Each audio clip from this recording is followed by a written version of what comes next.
Hello student, welcome to my YouTube channel physics with Vishal sir.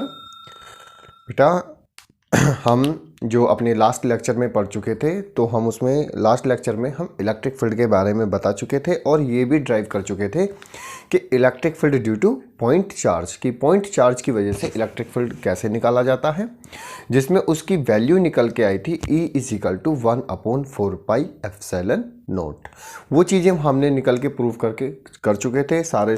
Start करते हैं सबसे पहले इलेक्ट्रिक फील्ड लाइंस शुरू करते हैं। देखिए, सबसे पहले आप अगर इसमें देखें, हमने लास्ट जो फॉर्मूला पढ़ा था electric field due two point charge, अगर हम ये निकालने की कोशिश करें, electric field due two point charge की वजह से मुझे क्या निकालना है? पॉइंट चार्ज की वजह से इलेक्ट्रिक फील्ड निकालना है। जो फॉर्मूला आपका निकल के आता था E वेक्टर = 1/4πε0 Q/r²। इसको ही हम कंपैरिजन करके चलते थे और यही हमारा फॉर्मूला था। अब इसमें सबसे पहले हम क्या देखते हैं, इसमें आपको पता है कि जो 1/4πε0 होता है वो 1/4πε0 कांस्टेंट होता है। सारी चीज़ें जिसमें ε0 परमिटिविटी ऑफ द मीडियम या किसी भी मीडियम में आप रखेंगे उसके लिए, और क्यों जो होता है वो आपका चार्ज है जो आपको क्वेश्चन में गिवन कर दिया जाएगा, जिस चार्ज की वजह से इलेक्ट्रिक फील्ड जनरेट होता है, ये वो चार्ज होता है। तो रिलेशन जो निकल के आया वो रिलेशन इन दोनों के बीच में निकल के आया E और R, यानी कि electric field E vector inversely proportional 1/r²। इन दोनों के बीच में रिलेशन निकल के आया। जब इन दोनों के बीच में ये रिलेशन निकल के आएगा कि E vector inversely proportional 1/r², तो इसको एक किस तरीके से हम ग्राफिकल रिप्रेजेंटेशन भी देंगे। तो E और R के बीच में हमेशा इस तरह से ग्राफ बनाएंगे एक्सिस पे, और यहाँ पे जो एक्स एक्सिस है इस प्लस एक्स एक्सिस पे हम R डिस्टेंस को कंसिडर कर लेंगे, और हम जो इस वाले Y एक्सिस पे जो हम ये प्लस Y एक्सिस है, इस प्लस Y एक्सिस पे हम E वेक्टर को कंसिडर कर लेंगे। तो अगर हम इस वाली इक्वेशन को थोड़ा सा कंपैरिजन करके देखें, इसको कंपैरिजन करके देखें y इनवर्सली प्रोपोर्शनल 1/x, इस तरीके से देखें, तो हम बताते थे कि जितना जितना वैल्यू हम y एक्सिस पे बढ़ाएंगे, इंक्रीज करेंगे, उतना ही हम x वैल्यू की कर देंगे, डिक्रीज करेंगे। जितना हम y एक्सिस पे वैल्यू को इंक्रीज करेंगे उतना ही हम x एक्सिस पे वैल्यू को डिक्रीज कर देंगे, या जितना हम x एक्सिस पे वैल्यू को इंक्रीज कर देंगे उतना ही हमारा y एक्सिस पे वैल्यू डिक्रीज हो जाएगा। मतलब एक दूसरे का उल्टा प्रोसेस होता है। तो अब ऐसे बीच में जो ग्राफ बनता है वो कैसा बनता है वो आप सब भी जानते हैं। इनके बीच में जो ग्राफ बनता है वो बनता है हाइपरबोला। इनके बीच में जो ग्राफ बनेगा वो ग्राफ कैसा होगा? हाइपरबोला। मतलब E और R के बीच में जो ग्राफ बनने वाला होगा वो ग्राफ इस तरीके से बन जाता है। इस तरह से E और R के बीच में या E और R² के बीच में इस तरीके से ग्राफ बनेगा। क्लियर? अब इस ग्राफ से क्या सेटिस्फैक्शन हो रहा है वो हमें देखना है। ठीक है, अगर हम यानी कि जो हमने एक्स एक्सिस और वाई एक्सिस पे E और R² के बीच में ग्राफ बनाया है, इस ग्राफ से क्या सेटिस्फैक्शन हो रहा है वो आपको देखना है सबसे पहले। तो हम इनके रिलेशन से मुझे एक बात पता चलती है कि जैसे जैसे मैं इस पे देखा, जैसे जैसे मैं R, ये ओरिजिन पॉइंट होता है O, और जैसे जैसे मैं यहाँ से R डिस्टेंस को इंक्रीज करता जा रहा हूँ, यानी कि अगर मैं R² को इंक्रीज करता जा रहा हूँ तो यहाँ पे E जो है वो आपका डिक्रीज होता जा रहा है। मतलब अगर सपोज करो यहाँ पे मेरा कोई भी पॉइंट है, और पॉइंट से सपोज करो पॉइंट से यहाँ पर कोई भी Q चार्ज रखा है, और इस Q चार्ज की वजह से यहाँ पे मुझे इलेक्ट्रिक फील्ड निकालना है।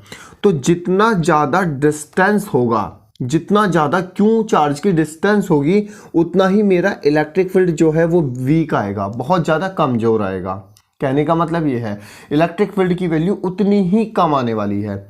मतलब ये जिस चार्ज की वजह से आप इलेक्ट्रिक फील्ड निकालते हैं किसी भी पॉइंट पे, वो चार्ज जितनी ज़्यादा डिस्टेंस पर होगा, वो चार्ज जितनी ज़्यादा दूर होगा, वहाँ से निकलने वाला इलेक्ट्रिक फील्ड उतना ही कमज़ोर होगा, उतना ही वीक होगा।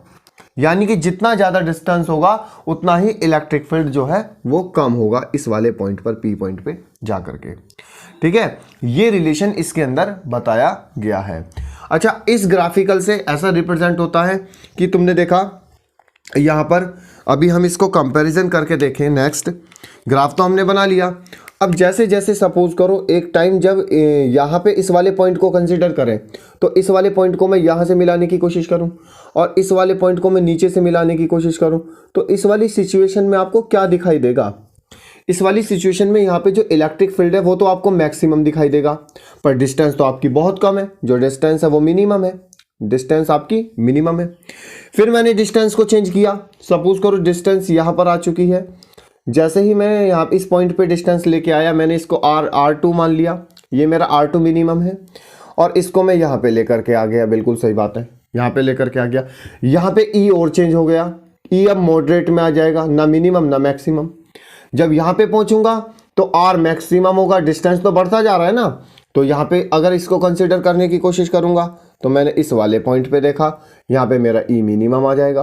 तो मैंने देखा जैसे जैसे मैं डिस्टेंस बढ़ाता जा रहा हूँ वैसे वैसे मेरे इलेक्ट्रिक फील्ड की वैल्यू चेंज होती जा रही है ना। इलेक्ट्रिक फील्ड का जो वैल्यू आता है वो चेंज हो रहा है, उसकी डायरेक्शन भी चेंज हो रही है। तो आप जानते हैं कि जिस पॉइंट पे बार बार इलेक्ट्रिक फील्ड चेंज होता है, बार बार उसकी डायरेक्शन चेंज होती है, ऐसे इलेक्ट्रिक फील्ड को जो बोलते हैं हम नॉन यूनिफॉर्म इलेक्ट्रिक फील्ड बोलते हैं। क्या बोलते हैं? Non uniform electric field. यानी कि इस टाइप का जो इलेक्ट्रिक फील्ड है वो हमारा कैसा इलेक्ट्रिक फील्ड है? Non uniform electric field. बात क्लियर है? यानी कि ये जो ग्राफिकल रिप्रेजेंट मैंने शो किया है ना, ये जो है ओनली रिप्रेजेंट करेगा नॉन यूनिफॉर्म इलेक्ट्रिक फील्ड को। That's clear. आगे चलते हैं, ये आपको क्लियर हो चुका है। यानी कि ये जो ग्राफ यहाँ पे रिप्रेजेंट कर लेगा वो हमारा नॉन यूनिफॉर्म इलेक्ट्रिक फील्ड को चेंज करेगा, क्योंकि जैसे जैसे मैं डिस्टेंस बढ़ा रहा हूँ इलेक्ट्रिक फील्ड की वैल्यू वैसे ही चेंज होती जा रही है। बात क्लियर? यहां तक बेसिकली छोटी छोटी बात आपको क्लियर हो चुकी है सारी। अब इसमें बस आपको इतना ध्यान रख लेना है कि अगर आपके पास पॉजिटिव चार्ज है, आपके पास पॉजिटिव चार्ज है, तो पॉजिटिव चार्ज की वजह से जो फोर्स की डायरेक्शन होती है ना, फोर्स की जो डायरेक्शन होती है वो ही इलेक्ट्रिक फील्ड की डायरेक्शन होती है। यानी कि direction of electric field due to positive charge, ये वाला हम टॉपिक कंसीडर कर रहे हैं। देखिए आप, direction of electric field, direction of electric field due to positive charge, due to positive charge मतलब पॉजिटिव चार्ज की वजह से मुझे क्या निकालना है? पॉजिटिव चार्ज की वजह से हमें इलेक्ट्रिक फील्ड की डायरेक्शन देखनी है। तो इसको लिखने का तरीका क्या होगा? तो सबसे पहले मैं इसकी थ्योरी बताता हूं, फिर मैं आपको समझाऊंगा। तो इसमें लिखेंगे हम direction of the electric field, direction of the electric field as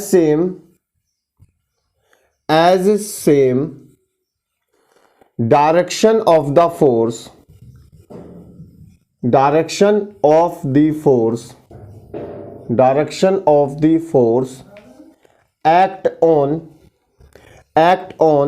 positive charge, act on positive charge, positive charge। अब लाइन का मतलब तो अभी समझ में नहीं आया होगा, आसानी से आएगा। कहने का मतलब ये कह रहा है कि जो हमारे पॉजिटिव चार्ज की जो इलेक्ट्रिक फील्ड की डायरेक्शन होती है वो बिल्कुल फोर्स की डायरेक्शन के सेम होती है।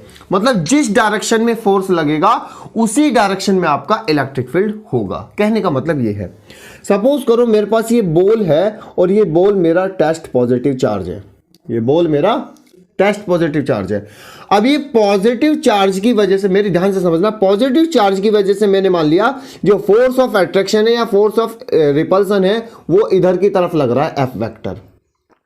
ठीक है, एफ वेक्टर इस डायरेक्शन में लग रहा है, तो इलेक्ट्रिक फील्ड भी इसी डायरेक्शन में होगा। बेटा कैसा होगा? इलेक्ट्रिक फील्ड भी इसी डायरेक्शन में, यानी कि ई वेक्टर भी इसी डायरेक्शन में होगा। क्लियर? ये कहने का मतलब था। जरा पढ़िए, direction of electric field as same direction of the force act on positive charge, यानी कि पॉजिटिव चार्ज पे जो एक्ट होने वाला फोर्स है जो उसकी डायरेक्शन है, उस डायरेक्शन के बराबर ही डायरेक्शन होती है इलेक्ट्रिक फील्ड की। तो आपको तो जनरली आपको समझ में आ गया होगा कि अगर मुझे देखें कि जिस डायरेक्शन में पॉजिटिव चार्ज की वजह से फोर्स जाएगा उसी डायरेक्शन में मेरा क्या जाने वाला है, इलेक्ट्रिक फील्ड।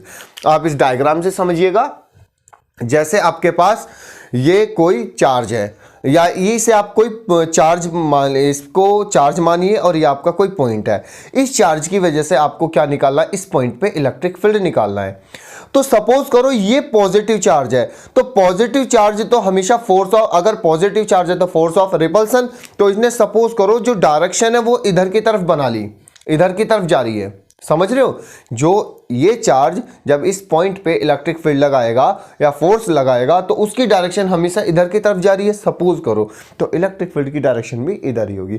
जहां जहां पॉजिटिव चार्ज की डायरेक्शन है, जहां जहां फोर्स की डायरेक्शन है, वहीं वहीं हमारे इलेक्ट्रिक फील्ड की डायरेक्शन होगी ड्यू टू पॉजिटिव चार्ज। जबकि नेगेटिव वाले केस में इसका बिल्कुल अपोजिट है। देखते हैं हम फटाफट उसके बारे में कि direction of electric field due to negative charge, direction of electric field, direction of electric field, direction of electric field due to negative charge. Negative charge का बिल्कुल अपोजिट होती है, इतना मैं बता दूं। इसमें सेम है, इसमें अपोजिट है। क्यों? आपने, फिर मैं आपको समझाऊं। अब इसमें क्या लिखोगे कि अगर ब्लू पेन से लिखोगे तो यही आएगा कि direction of electric field, direction of electric field due to negative charge, due to negative charge, यानी कि जो हमें निकालना, direction of the electric field due to negative charge is opposite direction act on the force on negative charge, force on negative charge. तो इसको थोड़ा सा समझने की कोशिश करें, बिल्कुल अपोजिट होता है। आपने कोई भी, यहां पे देखिए बेटा, यहां पे इस तरीके से नेगेटिव चार्ज बनाया। अब नेगेटिव चार्ज में जो फोर्स की डायरेक्शन होती है वो सपोज करो मैंने इधर मान ली एफ वेक्टर, ठीक है।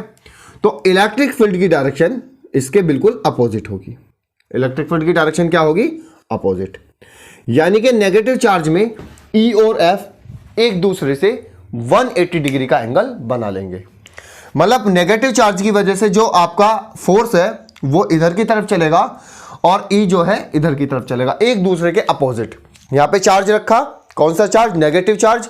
नेगेटिव चार्ज की वजह से force of attraction and repulsion इधर की तरफ, तो इलेक्ट्रिक फील्ड इधर की तरफ। तो ये मैंने दोनों की डायरेक्शन आपको जब भी मैं अब निकालने की कोशिश करूंगा या जब भी डायरेक्शन आपसे पूछी जाएगी, आपको इन दोनों पॉइंट्स का जरूर याद रखना है।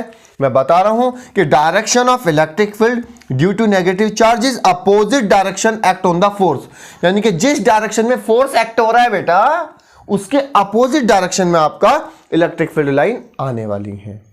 That's clear. आप सबसे पहले यहां तक पूरा नोट करिए, उसके नोट करने के बाद हम निकालते हैं सबसे पहले electric field due to different point of charges. अभी तो सिर्फ एक पॉइंट चार्ज की वजह से निकालते थे, अब इलेक्ट्रिक फील्ड निकालेंगे डिफरेंट पॉइंट ऑफ चार्जेस। बहुत इजी टॉपिक है, नोट कीजिए इसे फटाफट। तो देखिए सबसे पहले अब हमारा जो नेक्स्ट टॉपिक इसमें स्टार्ट करने जा रहे हैं वो है electric field due to different point of charges. मतलब हेडिंग जो डालेंगे वो ये आएगा, electric field due to different different point of charges, different point of charges मतलब मेरे पास बहुत सारे चार्ज होंगे अलग अलग तरीके के, कोई Q1, Q2, Q3, Q4, Q5, उसकी वजह से मुझे क्या निकालना है, इलेक्ट्रिक फील्ड। तो हेडिंग का नाम यही है, electric field due to different point of charges. इसको समझना है सबसे पहले। तो सबसे पहले हम इसको समझने से पहले इसका डायग्राम क्रिएट करते हैं। जैसे सपोज करो मेरे पास एक सेंटर पॉइंट है ये, और इस सेंटर पॉइंट को मैं P मान लेता हूं, ये मेरा P पॉइंट है, सेंटर पॉइंट। ठीक है, सबसे पहला मैं स्टार्ट करता हूं यहां से, कि यहां से मैंने इससे R1 डिस्टेंस पर, ये मेरी R1 डिस्टेंस है, और R1 डिस्टेंस पे मैंने Q1 चार्ज रख दिया, बिल्कुल सही बात। उसके बाद यहां बन गए, उसके बाद मेरा यहां पे बन गया, यहां मेरा R2 डिस्टेंस पर, R2 डिस्टेंस पे Q2 चार्ज बन गया, बिल्कुल क्लियर। फिर यहां पे सबसे पहले इस तरीके से Q3 चार्ज जो रखा है वो R3 डिस्टेंस पे रखा है। ठीक है, यहां मैंने कोई सा Q4 चार्ज मान लिया, वो मेरा R4 डिस्टेंस पे रखा हुआ है।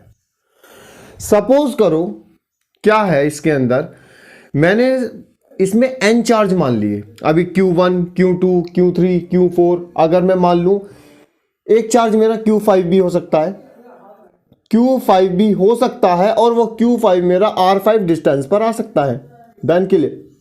उसके बाद ऐसा करते करते मैंने N चार्जेस मान लिए। अब N चार्जेस हैं तो N चार्जेस वाला Qn, तो डिस्टेंस भी कितना, Rn। ठीक है ना, इस तरीके से। तो आप यहां सबसे पहले देखें, अब इस डायग्राम को समझें कि मेरे पास different type of charges, first Q1, second Q2, third Q3, Q4, Q5, और मैंने मान लिया Qn। Q1 जो है R1 डिस्टेंस पे रखा है P पॉइंट से, Q2 R2 डिस्टेंस पे रखा है P पॉइंट से, Q3 R3 डिस्टेंस पे रखा है बेटा P पॉइंट से, Q4 R4 डिस्टेंस पे रखा है P पॉइंट से, Q5 R5 डिस्टेंस पे रखा है P पॉइंट से, और Qn Rn डिस्टेंस पे रखा है P पॉइंट से। तब ऐसी सिचुएशन में मुझे P पॉइंट पे नेट इलेक्ट्रिक फील्ड निकालना है कि इस वाले P पॉइंट पे नेट इलेक्ट्रिक फील्ड होगा क्या। मुझे इस सिचुएशन में निकालना है कि मुझे इस सिचुएशन में बताओ कि P पॉइंट पे नेट इलेक्ट्रिक फील्ड कितना होगा, वो फाइंड करना है। उसको निकालने के लिए वही बेसिक सा फॉर्मूला E = 1/4πε0 Q/r²। उसको करने से पहले हम इसकी पहले थ्योरी कंसीडर करते हैं। थ्योरी क्या है, आपने थ्योरी को रटना नहीं है, जो डायग्राम आपने बनाया है उसको लिखते जाइए। देखो कैसे, देयर आर 5 टाइप, कितने टाइप मैंने ले लिए, या N टाइप, या N types of charges, N type of charges like Q1, Q2, Q3, Q4, Q5, dot dot dot Q1 charges are separate, Q1 charges are separated at R1, R2, R3, R4, R5 dot dot dot Rn distance. ठीक है, if unknown point, यानी कि if मत लिखो, आप और भी लिख सकते हैं आसानी से, बहुत आसान है। आपने N टाइप चार्ज माने हैं Q1, Q2, Q3, Q4, Q5, Qn, separate कर दिए हैं मैंने R1, R2, R3, R4, R5 and distance पर। Calculate the net electric field, calculate the net electric field, calculate the net electric field at point P। इस P point पे मुझे electric field find करना है। क्या आप ये चीज नहीं लिख सकते? अपनी बोर्ड के एग्जाम की कॉपी में पहले इस तरह का डेरिवेशन लिखो, डेरिवेशन के बाद ये वाली थ्योरी लिखो कि भाई इतने टाइप के चार्ज हैं, इतने तरह के डिस्टेंस पे रखे हुए हैं और हमें वो चाहते हैं कि हम पी पॉइंट पे नेट इलेक्ट्रिक फील्ड निकालें। अब नेट इलेक्ट्रिक फील्ड निकालने के लिए तो पहले आप क्या करेंगे, इसमें कंसेप्ट देखना है आपको कि आपको नेट इलेक्ट्रिक फील्ड निकालना है। तो नेट इलेक्ट्रिक फील्ड को निकालने के लिए आप अलग अलग चार्ज की वजह से इलेक्ट्रिक फील्ड निकालने की कोशिश करें। एक बार Q1 की वजह से, एक बार Q2 की वजह से, एक बार Q3 की वजह से, फिर Q4 की वजह से, फिर Q5 की वजह से और फिर Qn की वजह से। फिर उनको क्या करेंगे, एक साथ ऐड कर देंगे। ऐड करने के बाद आपका क्या आ जाएगा, नेट इलेक्ट्रिक फील्ड। सो अब निकालने की कोशिश करते हैं। देखिए आप, तो इलेक्ट्रिक फील्ड, तो सबसे पहले यहां पे निकालेंगे हम electric field due to Q1 charge, due to Q1 charge, कि Q1 चार्ज की वजह से मुझे इलेक्ट्रिक फील्ड निकालना है। तो Q1 चार्ज की वजह से निकालूंगा तो E1 vector is equal to 1/4 pi epsilon naught Q1/R1²। Then the equation number first. बहुत अच्छे। अब मुझे इलेक्ट्रिक फील्ड निकालना है Q2 की वजह से, तो Q2 निकालेगा। और किस पे निकाल रहे हैं, एट पॉइंट P, तो इसके लिए भी निकालूंगा मैं E2 vector is equal to 1/4 pi epsilon naught Q2/R2²। Then equation number 2। Clear. मैं निकालूंगा अब Q3 की वजह से, क्यों Q3 की वजह से E3 vector is equal to, सबके लिए निकालूंगा 1/4 पाई एप्सिलॉन नॉट Q/R3²। फिर मुझे निकालना है E4 की वजह से, तो E4 vector is equal to 1/4 pi epsilon naught Q/R4²। मुझे निकालना है E5 की वजह से, तो E5 vector is equal to कितना हो गया, 1/4। मतलब सारे चार्जों की वजह से आपको क्या निकालना है, electric field. Q1, Q2, Q3, Q4, Q5। Clear. अगर सपोज करो यहां पर En vector is equal to कितना, 1/4 पाई एप्सिलॉन नॉट Qn/Rn²। यानी कि सभी पॉइंट की वजह से मैं इलेक्ट्रिक फील्ड निकाल चुका हूं। सभी पॉइंट की वजह से यहां पे हम जो कर चुके हैं वो इलेक्ट्रिक फील्ड निकाल चुके हैं। अब मुझे क्या निकालना है, ये सारे डिफरेंट टाइप के, ये भी इलेक्ट्रिक फील्ड लगा रहा है, ये भी इलेक्ट्रिक फील्ड निकाल रहा है, ये भी इलेक्ट्रिक फील्ड लगा रहा है, ये भी इलेक्ट्रिक फील्ड लगा रहा है, ये भी इलेक्ट्रिक फील्ड लगा रहा है और ये भी इलेक्ट्रिक फील्ड लगा रहा है। तो इनकी वजह से अब नेट इलेक्ट्रिक फील्ड कितना आएगा वो हमें निकालना है। तो नेट इलेक्ट्रिक फील्ड के लिए क्या करोगे आप, ई नेट के जितने भी सारे के सारे आपके इलेक्ट्रिक फील्ड हैं आप उनको ऐड करेंगे। तो E net is equal to E1 vector plus E2 vector, clear, E3 vector, ये भी क्लियर, E4 वेक्टर, ये भी क्लियर, और साथ में E5 वेक्टर, ये भी क्लियर है, बिल्कुल क्लियर है ना। अब साथ में क्या करूंगा, इसमें जो है वैल्यू पुट करता चलाऊंगा। सपोज करो यहां पे मेरा आ गया En वेक्टर, यहां पे वैल्यू पुट करना है। तो वैल्यू पुट करने पे देखा 1/4 pi epsilon naught Q1/R1² plus 1/4 pi epsilon naught Q2/R2²। Good. Then उसके बाद 1/4 pi epsilon naught Q3/R3² plus 1/4 pi epsilon naught Q4/R4²। यहां पे देखें 1/4 pi epsilon naught Q5/R5² plus 1/4 pi epsilon naught, suppose करो Q1/Rn²। इस तरह से आप ऐड कर सकते हैं। सभी को ऐड करेंगे तो एक चीज इसमें कॉमन आने वाली है, सब में क्या, 1/4 पाई एप्सिलॉन नॉट, सभी के अंदर कॉमन ले लीजिए 1/4 पाई एप्सिलॉन नॉट, कर सकते हैं। तो इसमें से मैंने क्या किया, 1/4 पाई एप्सिलॉन नॉट को कॉमन ले लिया इधर। 1/4 पाई एप्सिलॉन नॉट के बाद क्या बचा, बहुत सारे चार्ज बचे और डिस्टेंस बची, तो आप लिख सकते हैं, साइन लगा देंगे सिग्मा का। सिग्मा का मतलब होता है एडिंग, हर चीज को जो हमें ऐड करना है। बहुत सारे नंबर होते हैं और हमें उनको ऐड करना है, ऐड की क्वांटिटी के अंदर रिप्रेजेंटेशन करना है, तो उसको आप सिग्मा साइन यूज करें। तो लिख देंगे हम Q1 upon R1 square plus Q2 upon R2 square plus Q3 upon R3 का स्क्वायर, Q4 अपॉन R4 का square plus Q5 upon R5 का square dot dot dot Qn is equal to Rn का square. अब भी इसमें possibilities है क्या, कि अगर सपोज करो ये जो मेरे लेने वाले चार्ज हैं Q1, Q2, Q3, Q4, Q5, Qn, ये सभी सेम है। क्या है, सभी चार्जेस सेम क्वांटिटी में है। तो सेम क्वांटिटी के अंदर अगर मैं इसको मान सकता हूं तो Q1 is equal to Q2 is equal to Q3 is equal to Q4 is equal to Q5 is equal to Qn is equal to Q। सारे के सारे चार्ज मैंने Q मान लिए। तो अब की बार तो Q भी कॉमन आ जाएगा ना, तो अब की बार Q कॉमन आ जाएगा, तो आ जाएगा Q upon 4 pi epsilon note, Q upon 4 pi epsilon naught sigma. कितना बचा 1 अपॉन R स्क्वायर, यानी कि R स्क्वायर या R1 का स्क्वायर, R2 का स्क्वायर, R3 का स्क्वायर। तो फॉर्मूले आपके दो हो सकते हैं।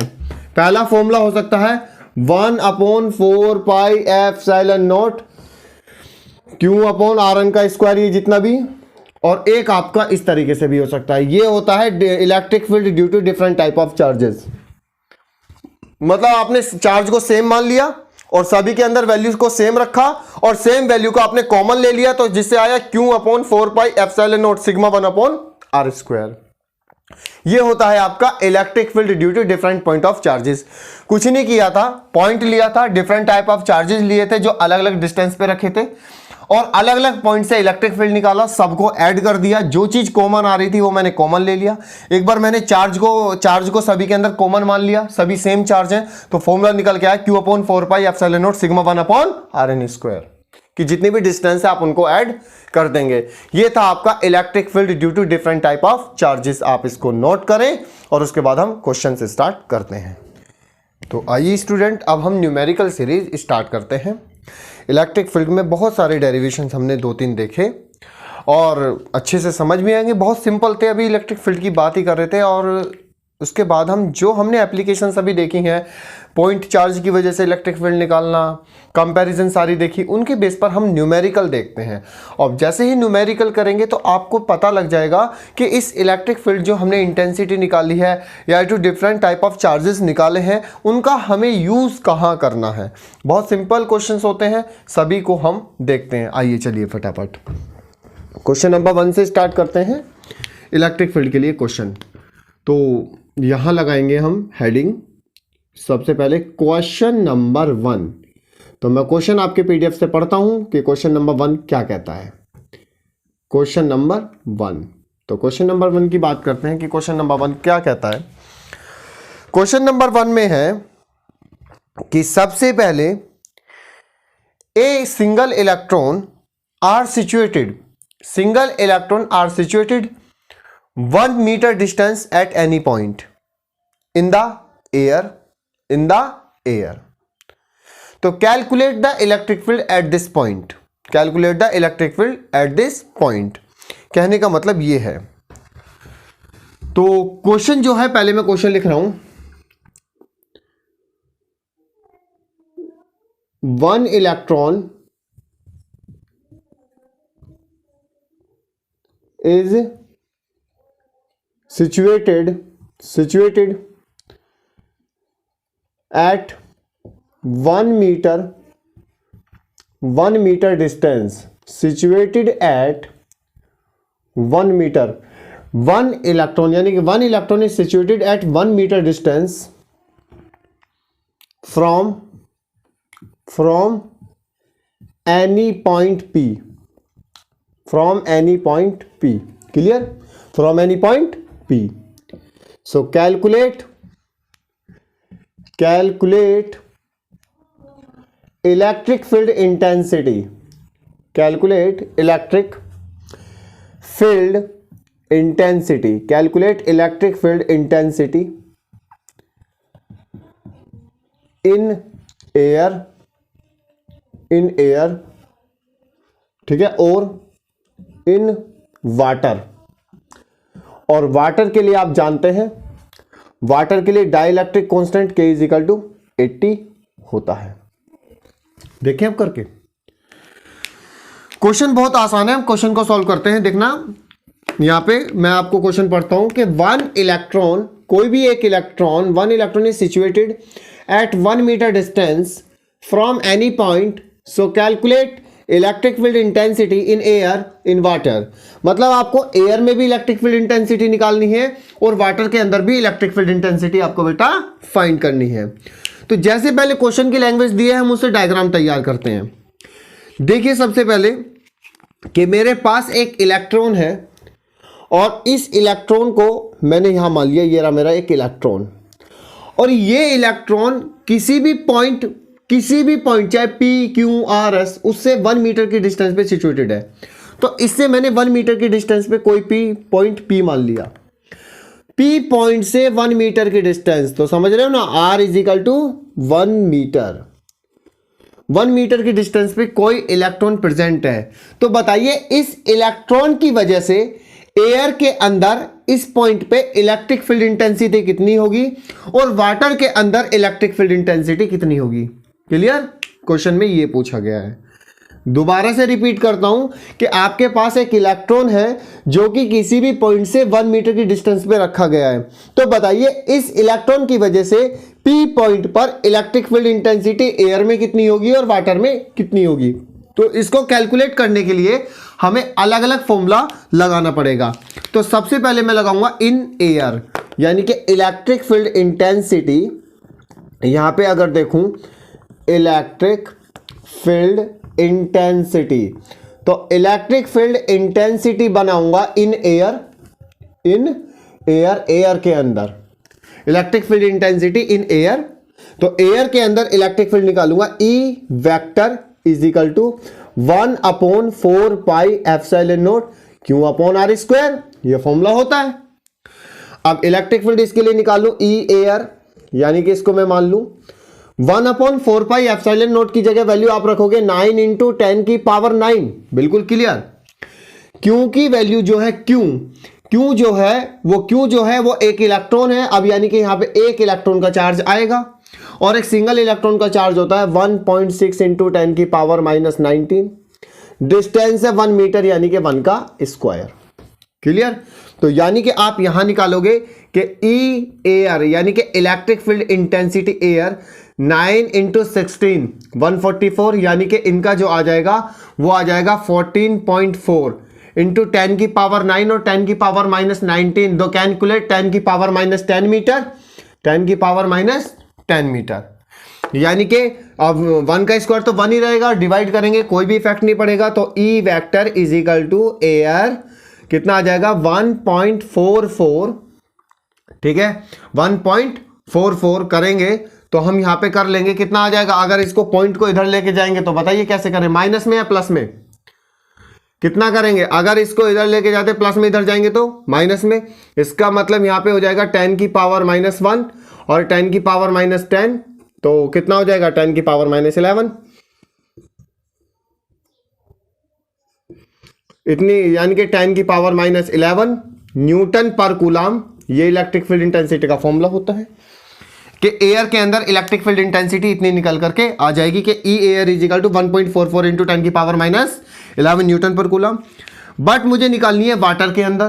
तो वाटर के अंदर निकालने के लिए क्या करेंगे आप, देखिए, तो वाटर तो एक तरह का मीडियम हो गया ना, तो इलेक्ट्रिक फील्ड इंटेंसिटी मीडियम में निकालनी है। तो मीडियम में निकालने के लिए फॉर्मूला लगाएंगे आप 1/4 पाई एप्सिलॉन नॉट नहीं लगाएंगे अब की बार, epsilon m upon Q upon R square. बिल्कुल क्लियर बात। तो यहां पे आ जाएगा E वेक्टर m, तो यहां पे 1/4 पाई एप्सिलॉन m, Q की जगह आप एक इलेक्ट्रॉन का चार्ज रखेंगे, पर लेकिन एक मैं रिलेशन आपको बता दूं, इसका रिलेशन मैंने जब फोर्स आपको पढ़ाया था तो बताया था। इधर देखना आपका सबसे पहले कि epsilon m upon epsilon naught is equal to K।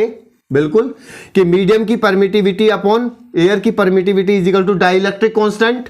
तो मुझे मीडियम की परमिटिविटी एप्सिलॉन m निकालूं तो यहां पे क्या आ जाएगा epsilon not into K। Epsilon not into के। अब इस एप्सिलॉन एम की वैल्यू किसके अंदर पुट कर दूंगा, मैं इसके अंदर पुट करूंगा, तो यहां निकल के आएगा electric field is equal to 1/4 pi epsilon M की जगह एप्सिलॉन नॉट इंटू के, यहां पे इधर देखो Q/r²।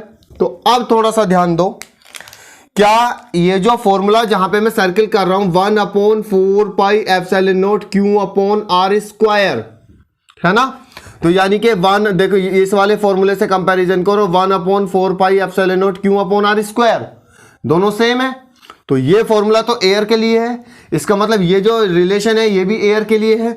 तो यहां क्या निकल के आ जाएगा कि E vector is equal to E air, तो इसको ई एयर भी लिख सकता हूं अपॉन डाई इलेक्ट्रिक कॉन्स्टेंट।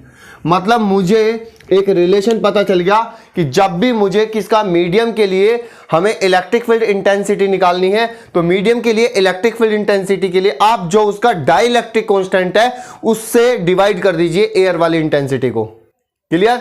अब मैं इसको डिवाइड करने की कोशिश अगर करूं तो आ जाएगा, सीधी बात है, आप कर भी सकते हैं। देखिए कि E vector is equal to E air. अब एयर के लिए कितना निकल के आया 1.44 इंटू 10 की पावर -11, तो 1.44 इंटू 10 की पावर -11, और यहां पे कितना आ जाएगा आपका के का 80। इससे आप डिवाइड करेंगे तो आपकी मीडियम की यानी कि वाटर के अंदर इलेक्ट्रिक फील्ड इंटेंसिटी फाइंड होकर के आ जाएगी। क्वेश्चन बहुत आसान था। यानी कि आप मीडियम की क्या निकालेंगे, मीडियम की अगर आप परमिटिविटी निकालना चाहते हैं, मीडियम की इलेक्ट्रिक फील्ड इंटेंसिटी निकालेंगे, तो आप मीडियम की इलेक्ट्रिक फील्ड इंटेंसिटी के लिए निकालने के लिए सिर्फ क्या करेंगे, जो एयर की इंटेंसिटी निकल के आई है उससे उसमें डिवाइड कर देंगे, किससे, डाई इलेक्ट्रिक कांस्टेंट से, जो उस मीडियम के लिए डाई इलेक्ट्रिक कांस्टेंट आपको दिया गया होगा। बात क्लियर है? बात यहां तक आपकी क्लियर है? ये दोनों क्वेश्चन जो हैं आपके क्लियर हो चुके हैं। अब इसके बाद स्टार्ट करते हैं क्वेश्चन नंबर 2। ठीक है, आपने नोट कर लिया। अब क्वेश्चन नंबर 2 करते हैं। अच्छा, अगर मैं इसमें डायरेक्शन पूछूं कि इलेक्ट्रिक फील्ड की डायरेक्शन क्या होगी, कोई मुझे बता देगा? इलेक्ट्रिक फील्ड की डायरेक्शन दोनों केसेस के अंदर, वाटर के अंदर रखूंगा तो भी इलेक्ट्रिक फील्ड की डायरेक्शन बताइए, और एयर के अंदर रखूंगा तो भी इलेक्ट्रिक फील्ड की डायरेक्शन, तो दोनों के अंदर इलेक्ट्रिक फील्ड की डायरेक्शन जो है वो हमेशा सेम ही होगी। क्यों? हमेशा देखो, आपको नेगेटिव चार्ज है, क्या है, नेगेटिव चार्ज।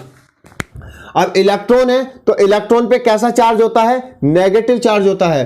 तो नेगेटिव चार्ज की जो डायरेक्शन होती है इलेक्ट्रिक फील्ड की, तो वो उधर होती है जिधर पॉइंट होता है, मतलब इस पॉइंट की तरफ ही होगी। यानी कि एयर वाले केस में भी सेम होगा, और किस में होगा, यानी कि नेगेटिव चार्ज की तरफ इलेक्ट्रिक फील्ड लाइन होगी। यानी कि अगर आप इलेक्ट्रिक फील्ड लाइन की डायरेक्शन पूछना चाहते हैं तो इसमें इलेक्ट्रिक फील्ड लाइन की डायरेक्शन नेगेटिव चार्ज की तरफ होगी, क्योंकि हमेशा electric field line positive charge से दूर की तरफ चलती है और नेगेटिव चार्ज की तरफ अट्रैक्ट होती है। Clear?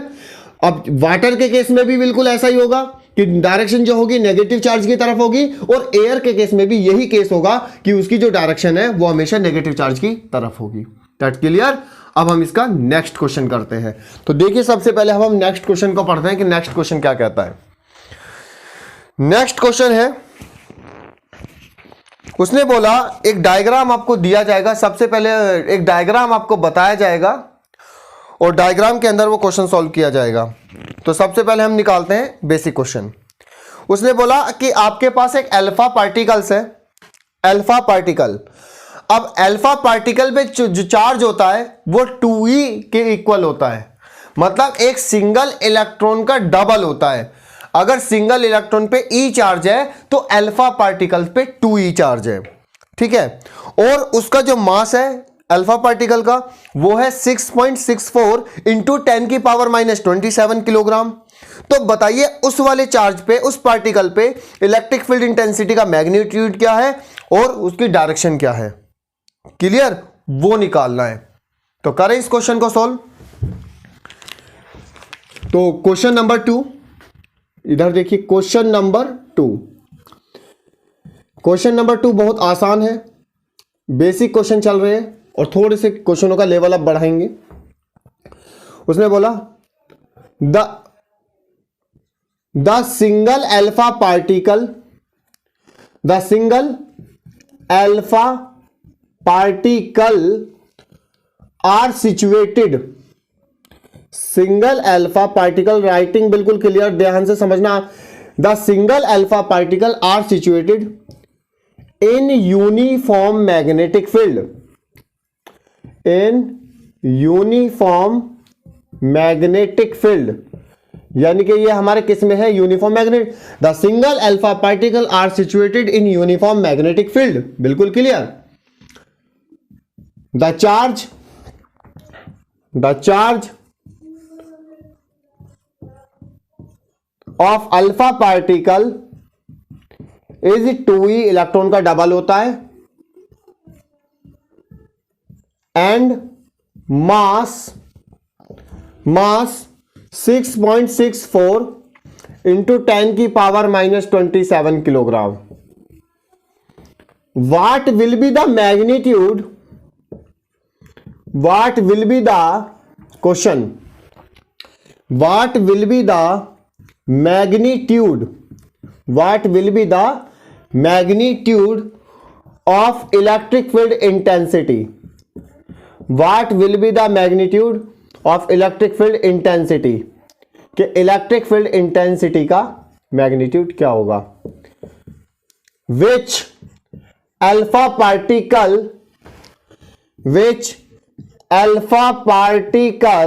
balanced it? Which alpha particle balanced it? Question को समझते हैं। Which alpha particle balanced it?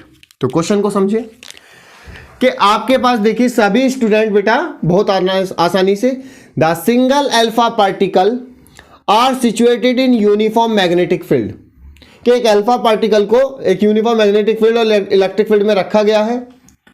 The charge of alpha particle is 2e, कि अल्फा पार्टिकल पे चार्ज इलेक्ट्रॉन का डबल है, एंड मास 6.64 इंटू 10 की पावर -27 किलोग्राम ये रखा गया है। तो ऐसा पार्टिकल जिसका चार्ज तो 2e है और मास इतना है, उसको यूनिफॉर्म इलेक्ट्रिक फील्ड में रखा गया है।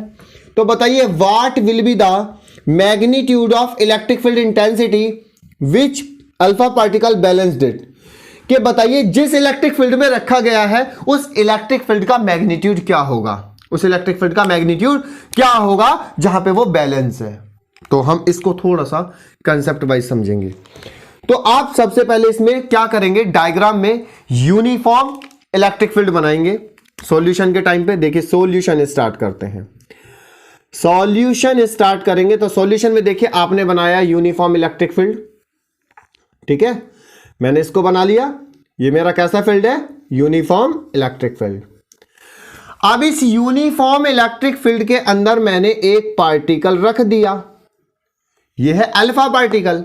क्या रख दिया, ये अल्फा पार्टिकल। अब अल्फा पार्टिकल पर जो चार्ज है वो Q इजिकल टू कितना है, 2e है, मतलब इलेक्ट्रॉन का डबल, यानी कि 2 इंटू 1.6 इंटू 10 की पावर -19 कूलम, यानी कि इसका मतलब 3.2 इंटू 10 की पावर -19 कूलम चार्ज होता है अल्फा पार्टिकल पे। अब इसका कोई ना कोई मास है, भाई चार्ज तो हो गया, अब इसका कोई ना कोई मास है, जो मास है अल्फा पार्टिकल में एम अल्फा, वो है आपका 6.64 इंटू 10 की पावर -27 किलोग्राम। तो बताइए ये जो आपने जिस यूनिफॉर्म इलेक्ट्रिक फील्ड में इसको रखा है, इसका मैग्नीट्यूड क्या होगा, इसका मैग्नीट्यूड क्या होगा।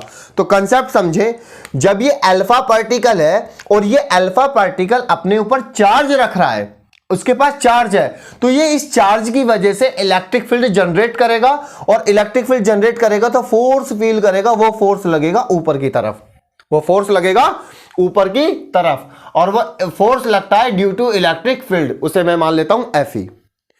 पर लेकिन इस अल्फा पार्टिकल का अपना कोई ना कोई मास है, इस अल्फा पार्टिकल का स्टूडेंट कोई ना कोई मास है, जिसकी वजह से अपने मास की वजह से नीचे की तरफ एक फोर्स फील करती है, जिसे बोलते हैं ग्रेविटेशनल फोर्स स्टूडेंट, और ये होता है mg। क्या होता है, mg। mg तो उसका मैग्नीट्यूड हो गया, वैसे हम उसको fg बोल सकते हैं।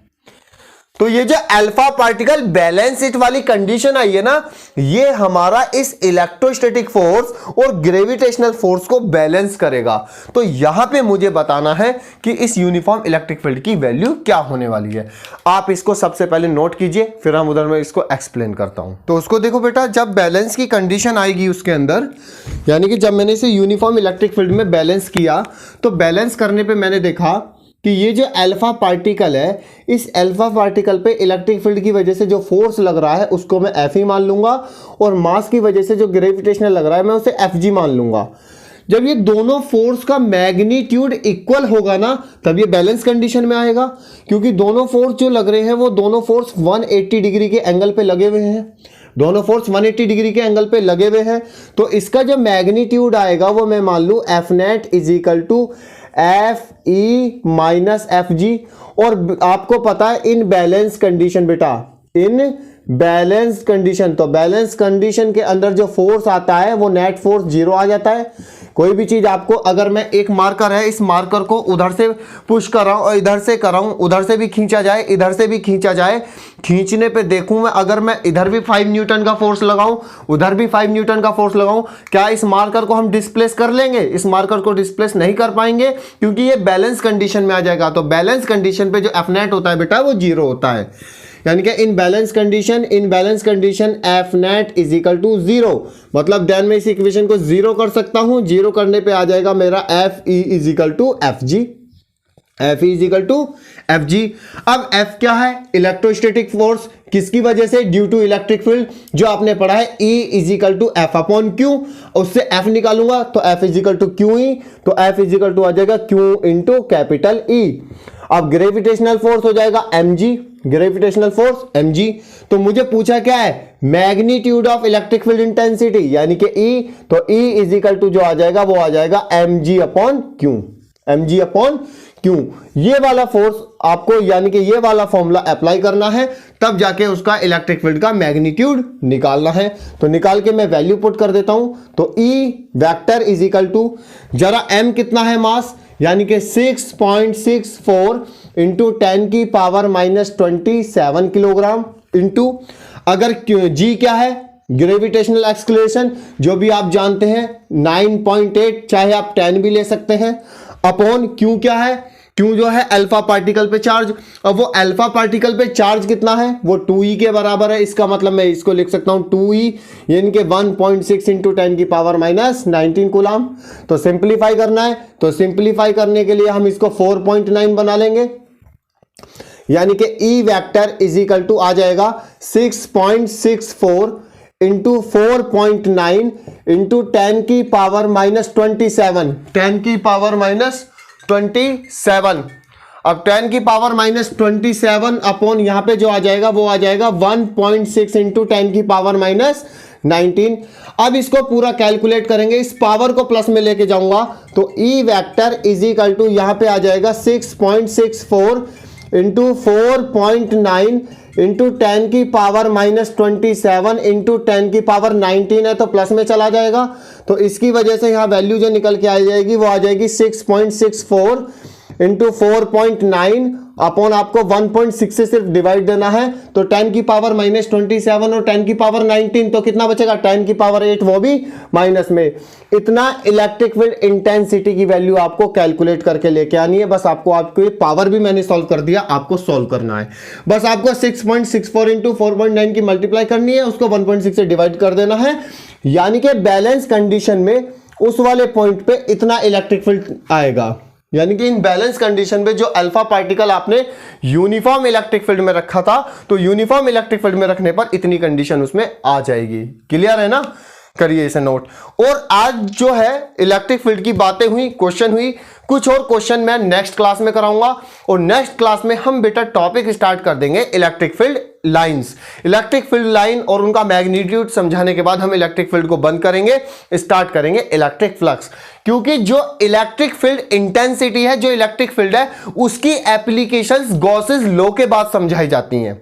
आपने इलेक्ट्रिक फील्ड पढ़ लिया क्या होता है, पर लेकिन इसकी जो एप्लीकेशन है, लॉन्ग वायर की वजह से इलेक्ट्रिक फील्ड, स्ट्रेट वायर की वजह से, कंडक्टर की वजह से इलेक्ट्रिक फील्ड, होलो स्फीयर की वजह से इलेक्ट्रिक फील्ड, है ना, से कॉन्सेंट्रिक सर्किल की वजह से इलेक्ट्रिक फील्ड, है ना, हेमीस्फेयर की वजह से इलेक्ट्रिक फील्ड, वो सारी जो है एप्लीकेशंस गॉसेस लॉ की एप्लीकेशंस के बाद पढ़ाई जाएंगी।